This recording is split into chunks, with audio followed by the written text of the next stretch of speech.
ஓம் சாந்தி. நான் ஆன்மா, பாபாவின் அன்புக் குழந்தை.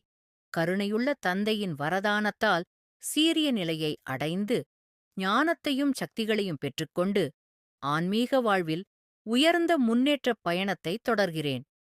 பாபாவின் அன்பு எனக்கு சகல துன்பங்களையும் மறக்க வைக்கும் சுகமாய், சதா மனதை அமைதியாக வைத்திருக்கும் ஆற்றலாய், வாழ்க்கையை இனிமையாக்கும் பேரொளியாய் விளங்குகிறது. நான் சதா சக்திசாலி ஆத்மா. முரளீதரின் முரளி மீது எனக்கு ஆழ்ந்த அன்பு உள்ளது. அந்த அன்பே எனக்கு சக்தியை அளிக்கிறது.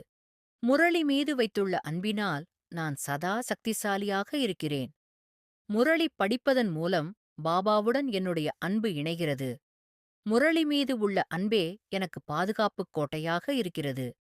முரளி ஞான சக்தியை அளிக்கிறது. மனவலிமையை அளிக்கிறது.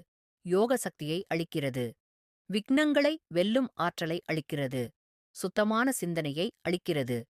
ஆன்மீகத் தெளிவை அளிக்கிறது. முரளி படிப்பதே எனது தினசரி ஆன்மீக தியானம். தூய்மையே எனது அடிப்படை, அன்பே எனது ஆதாரம், ஞானமே எனக்கு திசை காட்டும் விளக்கு கோபுரம், சக்திகளே எனது வாழ்க்கையை நிலையானதாக ஆக்கும் கருவிகள், ஆனந்தமே எனக்கு மன அமைதியை வழங்கும் இயற்கையான வாசனை, மகிழ்ச்சியே எனது உண்மையான சொத்து, அமைதியே எனது ஆன்மீக வாழ்வின் அடிப்படை, மௌனமே எனது ஆற்றலின் உச்சநிலை. இவை அனைத்தும் ஒன்றிணைந்து என் ஆன்மாவின் ஒளியை மிகப் பிரகாசமாக்குகின்றன. நான் ஒளி புள்ளி ஆத்மா.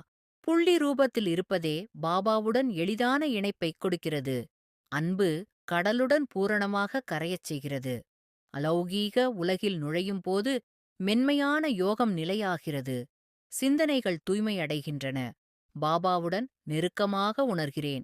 அது எனக்கு தேவதூத அனுபவத்தை இன்னும் மேம்படுத்துகிறது. பரந்தாமம் எனது மூலாதார வீடு. நித்திய ஒளியில் கரைந்தவாறே நான் உண்மையான ஆத்மஸ்வரூபத்தை அனுபவிக்கிறேன். எந்த சிந்தனையும் இல்லாமல் முழுமையான சாந்தி, ஆனந்தம், அமைதி மட்டுமே பரந்தாமத்தில் பரவி நிற்கிறது. பாபாவின் வரதானத்தையும் அன்பையும் தாங்கி ஞானம், தூய்மை, சக்திகள், ஆனந்தம், மகிழ்ச்சி, அமைதி, மௌனம் ஆகிய அனைத்தையும் அனுபவித்து, ஒளி புள்ளி ஆத்மாவாக தேவதூத அனுபவத்தோடு அலௌகீக உலகின் சாந்தியையும் பரந்தாமத்தின் நித்திய அமைதியையும் அடைந்து முழுமையான ஆன்மீக யோக நிலையை நிலைநிறுத்துகிறேன். நல்லது,